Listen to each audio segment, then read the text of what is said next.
Have you ever felt, just completely lost in your own thoughts? Like you're trying to navigate this thick fog in your head and you just don't have a map? If you're nodding along right now, trust me, you are not alone. It's a feeling we all get.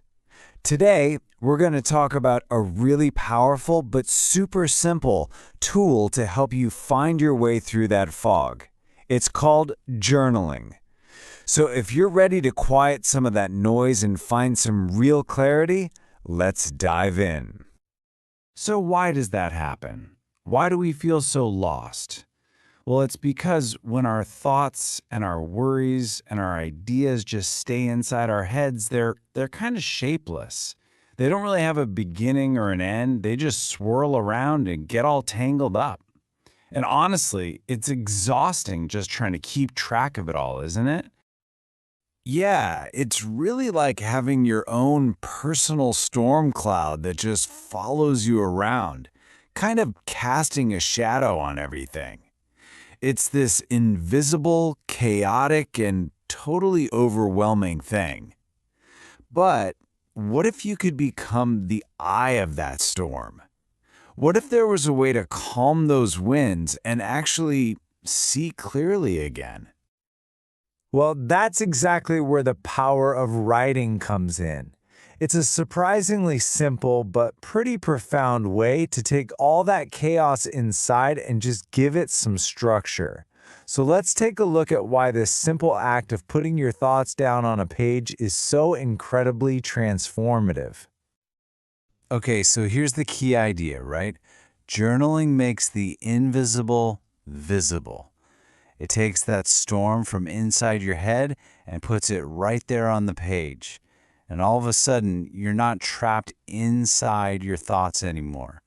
You can actually step back and become an observer looking at them. And that tiny little shift in perspective, that's the first step to taking back control. And this is not some new age wellness trend. This is an ancient practice. For centuries, we're talking great thinkers, artists, regular folks just like us, they have been using journals to figure out their inner worlds. It's this trusted, timeless piece of technology for the mind, which just goes to show you how fundamental this need for self-reflection really is. So, what is the ultimate goal here? What's the big prize for all this writing? Well, it all comes down to one powerful word: clarity. You know that feeling of things just being clear and easy to understand? Mental clarity means you can finally cut through that internal fog to see your emotions and your decisions for what they really are. That right there is the superpower that journaling helps you build. And this isn't just a feeling either. There's real science to back this up. Studies have shown that just writing regularly can lower your stress levels and even improve your memory. It helps create emotional balance because it literally calms down your brain's fear center, the amygdala. Think of it like this. When you write down your worries, you're telling your brain's alarm system, hey, it's okay, I got this. And it allows it to quiet down. All right, so maybe you're sold on the idea, but you're thinking, where do I even start? Well, that's what this next part is all about: finding your journaling style. There's this myth that you have to do it a certain way, but the truth is, it's an incredibly personal practice. It's absolutely not one size fits all. And there are so many ways to do it. A gratitude journal is amazing for shifting your focus to what's going right. A mood journal can help you spot patterns in your emotions. A goal journal keeps your ambitions right in front of you. Free writing is just pure, unfiltered brain dumping onto the page. And a reflection journal helps you process the day's lessons. Honestly, the best style is the one you'll actually do. Let's take that gratitude journal, for example. Someone might write something like, I've been feeling so much more positive since I started just noticing the small good moments. This is a perfect example of how you can literally rewire your brain. By consistently looking for the good stuff, you're training your mind to see more of it automatically. It's pretty cool. But look, no matter which style you pick, there's really only one rule that matters. Write honestly. Your journal is a totally private, 100% judgment-free zone. It's for you, by you. You don't have to be positive. You can be messy, you can be confused, you can be angry, or you can be joyful. It's simply a container for your truth, whatever that truth is.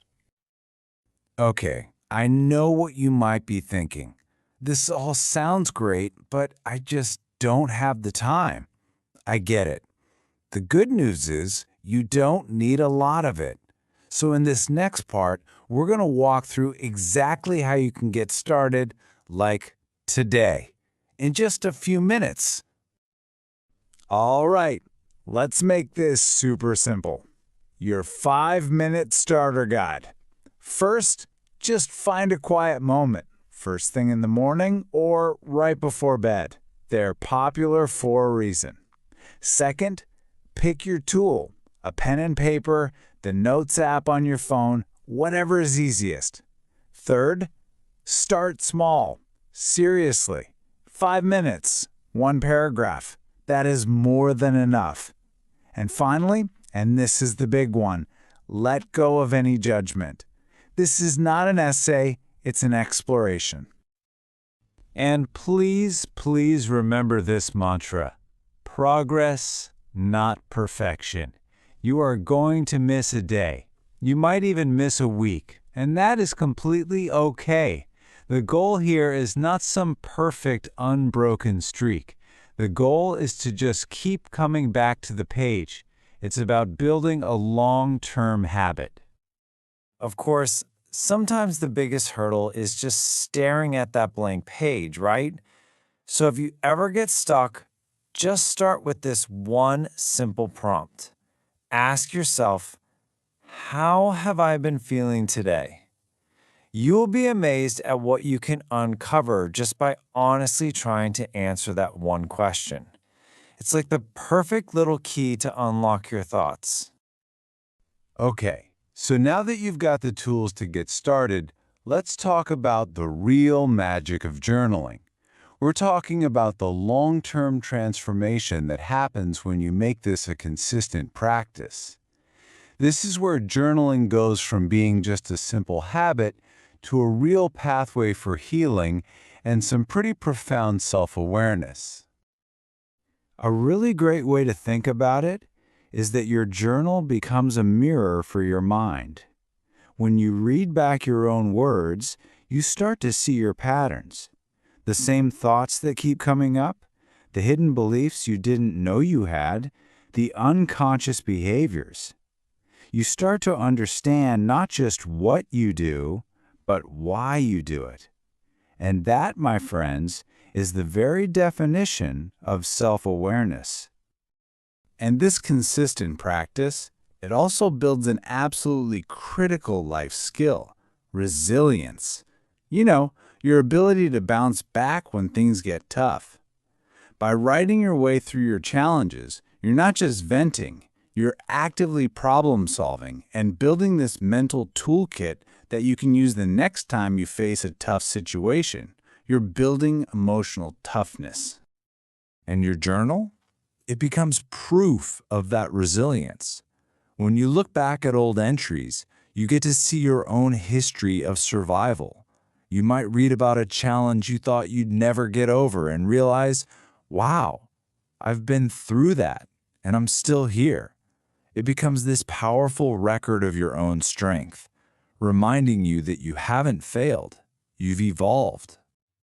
So I want to leave you with a question that really gets to the heart of this whole practice.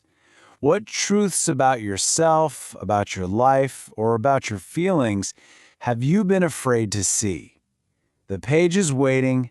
It's a safe place to finally meet them, and in doing that, to finally find the clarity you've been looking for.